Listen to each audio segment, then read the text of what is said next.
आखिर एलआईसी और आईआरडीए के बीच में आपस में नोक झोंक किस बात को लेकर हो गई? कौन सी दोस्तों ऐसी बात है जो एलआईसी आईआरडीए से मनवाना चाहती थी इस बदलाव से पहले, लेकिन आईआरडीए ने उस बात को सिरे से खारिज कर दिया, जिसकी वजह से आज आईआरडीए और एलआईसी में 36 का आंकड़ा है। जी हाँ दोस्तों, बताऊंगा आपको इस वीडियो में कि कौन सी बात थी जो एलआईसी आईआरडीए से मनवाना चाहती थी, लेकिन आईआरडीए उस बात को मना कर दिया। दोस्तों, एक कहावत है कि जब कोई कंपनी किसी भी काम में बहुत सफलता पा लेती है तो उसको ऐसा लगता है कि जो कुछ है सब मैं ही हूं और जो मैं कहूंगा वही होगा, ये नियम भी हम बनाएंगे और बिजनेस भी हम करेंगे। लेकिन दोस्तों ऐसा होता नहीं है। अगर कंपनी वाले नियम बनाएंगे तो कोई भी इंडस्ट्री चल नहीं सकती। दोस्तों इस वीडियो में बताऊंगा 3 बातें। नंबर 1 बात, कौन सी बात थी जिससे लेके एलआईसी और आईआरडीए आपस में नोक-झोंक हुई और एलआईसी की बात आईआरडीए नहीं मानी। फिर बताऊंगा 3 बातें कि क्या एलआईसी ने ऐसा क्यों किया, एलआईसी ने कौन सी बात कही थी और क्यों कहा, उसके पीछे वजह क्या थी। और फिर बात करूंगा कि इसके पीछे एलआईसी को जो एलआईसी ने डिमांड की थी, क्या एलआईसी को ऐसा करना चाहिए था या नहीं। तो दोस्तों ये एक इंफॉर्मेटिव वीडियो है। अगर आप इस बिजनेस से जुड़े हैं या जुड़ना चाहते हैं तो ये आपके लिए एक जानकारी वाला वीडियो होता है। दोस्तों मेरा नाम है रवि जाना, फाउंडर ऑफ 424 सिस्टम।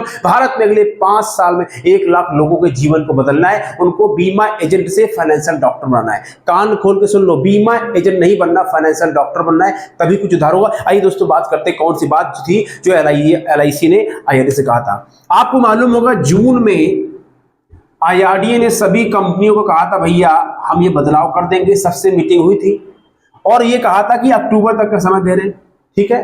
तो दोस्तों बात ये है कि जून के पहले, जून के बाद में, अगस्त लास्ट में, अगस्त के महीने में एलआईसी ने आईआरडीए से कहा कि ऐसा है, देखिए ये जो आप कह रहे हैं सरेंडर चार्जेस खत्म कर देंगे, सरेंडर वैल्यू आपको कस्टमर को ज्यादा देनी पड़ेगी स्पेशल सरेंडर वैल्यू के तहत। तो एलआईसी ने कहा आईआरडीए से देखिए ऐसा है वो सब तो ठीक है, ये सरेंडर वाला काम जो है आप वैसे रहने दीजिए, क्यों पंगे ले रहे हो, सरेंडर वरेंडर जो चल रहा है ठीक चल रहा है, पंगे मत लो। मतलब एलआईसी ये कह रही थी आईआरडीए से कि सरेंडर चार्जेस अभी जितने कटते हैं, जितना कस्टमर को चूना लगता है लगने दो, ये सरेंडर वाला आप बदलाव मत करो।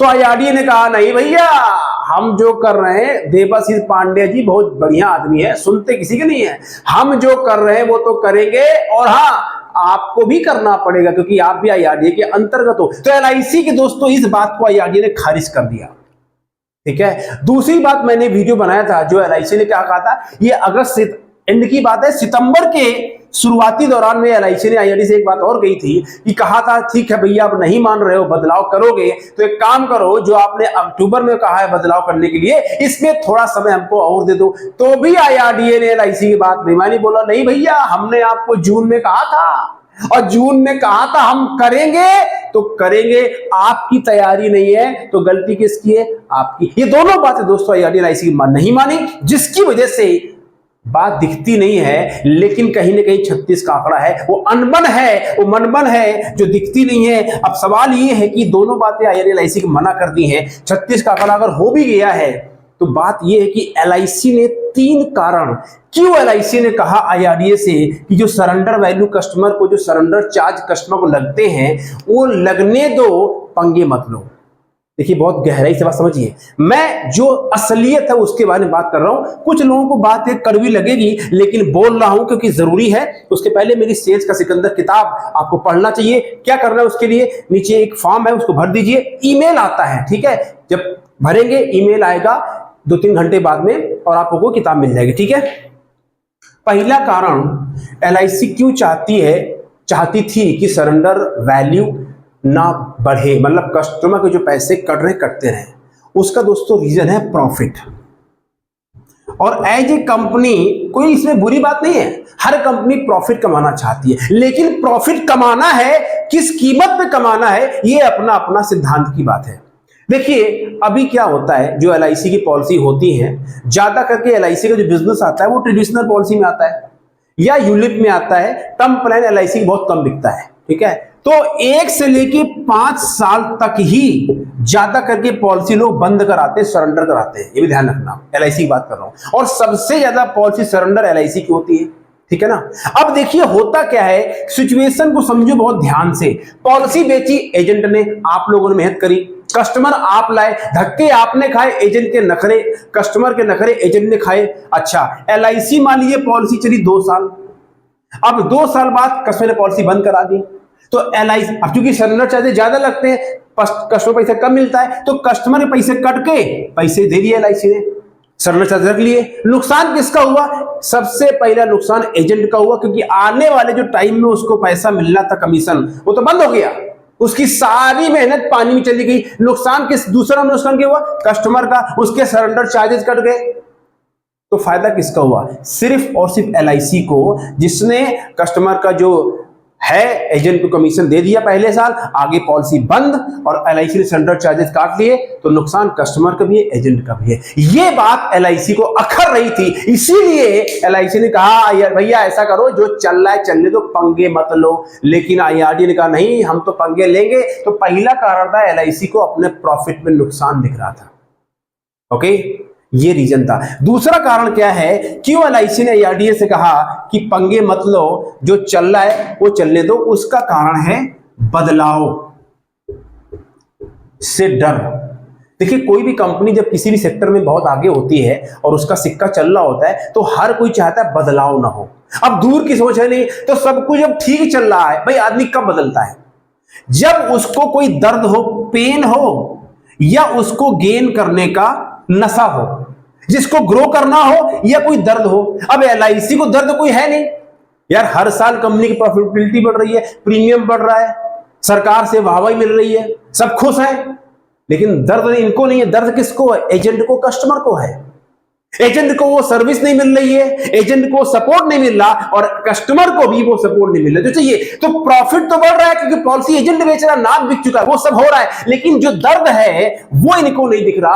आज के मजे में जैसा चलना है चलने दो, पंगे मत ले यार। और सबसे बड़ी बात है कि एलआईसी के अंदर क्या है, जो लोग काम करते हैं उनकी नौकरी पक्की है, कोई टेंशन नहीं है। अब भैया प्राइवेट में ऐसा नहीं है, वहां तो निकाल देंगे, यहां तो कोई चक्कर है नहीं, एक बार लेटर मिल गया बस भैया आप तो जिंदगी भर मजे करेंगे। यही प्रॉब्लम है कि बदलाव नहीं करना चाहते। ठीक है, ये दूसरा कारण है। और तीसरा कारण एक और है जिसकी वजह से एलआईसी ने आईआरडीए से कहा, वो है अपने को प्रूफ करने के लिए। क्यों भैया? आज 70% मार्केट का दावेदार एलआईसी है, भारत सरकारी कंपनी है, सरकार में रॉब भी है, सब कुछ है, अच्छे खासे लोग काम करते हैं। तो एलआईसी सोचे चलो ठीक है आईआरडीए से बात करते हैं, देखिए आपको पता है हम लीडर हैं मार्केट के, हम भी सरकारी कंपनी है, और ऐसा कीजिए हमारी दोनों बातें मान लीजिए, सरेंडर चार्जेस मत बढ़ाइए मत, और इस समय को ज्यादा कर दीजिए। तो ये एक दिखाने का तरीका होता है कि देखो हम भी मार्केट में, ठीक है लीडर आप हैं, लेकिन नियम जो है वो सबके लिए है। आप बताइए कमेंट बॉक्स में टाइप करके, जो मैं बातें बोल रहा हूं कड़वी तो है, सही है या नहीं, आपको अच्छा लगे खराब। देखिए मेरा उद्देश्य यहां पे सही बोलना है और असलियत बोलता हूं, इसीलिए कई लोगों को बातें अच्छी लगती नहीं, लेकिन बदलाव होगा कैसे? मेरा उद्देश्य क्या है? बदलाव करना, सही बदलाव करना, ताकि आज दिक्कत है कल भविष्य अच्छा हो जाए। तो आप टाइप करें चैट बॉक्स में 3 बातें बताइए, कौन सा कारण आपको लगता है कि एलआईसी ने इस बदलाव को, सरेंडर वैल्यू को कम करने का आईआरडीए से कहा था। ये किताब चाहिए सेल्स के अंदर, तो यहाँ पे क्लिक, नीचे फॉर्म भर दीजिए, आपको मिल जाएगी। अब बात करते हैं तीसरा पॉइंट कि क्या एलआईसी को आईआरडीए से बात करनी चाहिए थी कि भैया सरेंडर चार्जेस रहने दो, या नहीं करनी चाहिए थी? क्या ये बात सही है गलत? देखिए ये ना बहुत पर्सनल मैटर है, ये हर कंपनी की फिलॉसफी के ऊपर डिपेंड करता है। अगर मेरी मानो तो एलआईसी को आईआरडीए से सरेंडर चार्जेस को लेके नहीं कहना चाहिए था, जो बदलाव हो रहा था उसको होने देना चाहिए था। क्यों? अगेन, एक होता है मेरा फायदा, सिर्फ मी, और एक होता है सबका फायदा, मेरा भला और सबका भला। तो दोस्तों ये जो बदलाव हुए हैं, अभी नुकसान दिख रहा है, एजेंट का कमीशन रिवाइज हो गया है, जो पहले साल पैसा मिल जाता अब वो आगे चल के मिलेगा, तो अभी शॉर्ट टर्म में नुकसान दिख रहा है। प्लान भी रिवाइज हो रहे हैं, और कुछ और भी नियम आ रहे हैं, और नियम आगे आते हैं। तो शॉर्ट टर्म में तो बहुत ऊपर नीचे दिख रहा है, लेकिन लॉन्ग टर्म में ये बदलाव सबसे बड़ा फायदा इसमें कंपनी का है, और कस्टमर का भी है, और एजेंट का भी है।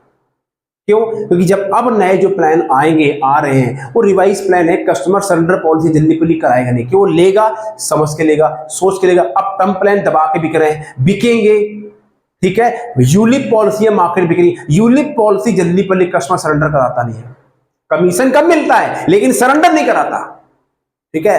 तो अब बात यह है कि भैया मैं सिर्फ अपना फायदा देखूं, या मैं पूरे इकोसिस्टम को, इसमें कस्टमर, कंपनी और इस इंश्योरेंस सेक्टर से बहुत सारे लोग इनडायरेक्टली जुड़े हुए हैं, उसमें क्लेम वाले भी हैं, सर्वे करने वाले भी हैं, बैक एंड ऑफिस में नौकरी करने वाले हैं, बीपीओ भी है, कॉल सेंटर भी है, हेल्थ सर्विस प्रोवाइडर भी है, टीपीए। बहुत बड़ा इकोसिस्टम है, इसलिए 200-300 बिलियन डॉलर का इकोसिस्टम इंडस्ट्री है। ये केवल हल्के में मत लो इसको। इसीलिए जब बदलाव हो रहा है तो सबके लिए हो रहा है, और ये बदलाव कुछ समय में देखना आपको हेल्थ इंश्योरेंस के अंदर भी दिखेंगे, जहां पे आईआरडीए डंडा चलेगा और ये जो कंपनियां हेल्थ इंश्योरेंस खास जो क्लेम देने में नखरे करती हैं, ये बीमारी नहीं कवर करेंगे, ये सब खत्म होगा। इनको सारी बीमारी कवर करनी पड़ेगी और क्लेम भी देना पड़ेगा अगर जेन्युइन क्लेम है। ये सब बदलाव आएंगे, धैर्य रखिए। तो मैं आपसे विनती करता हूं कि इस वीडियो को अगर आपने अच्छा लगा है तो सब्सक्राइब कर लीजिए, चैनल को शेयर कीजिए ताकि और लोग पता लगे कि क्या बात है। और ये किताब अगर चाहिए तो नीचे फॉर्म है, फिलअप कर दीजिए। आपको ईमेल आएगा, उसमें किताब का पीडीएफ वर्जन रहेगा। You can get and read. Thank you very much, take care, God bless. और आप सभी को दशहरा की शुभकामनाएं। Take care.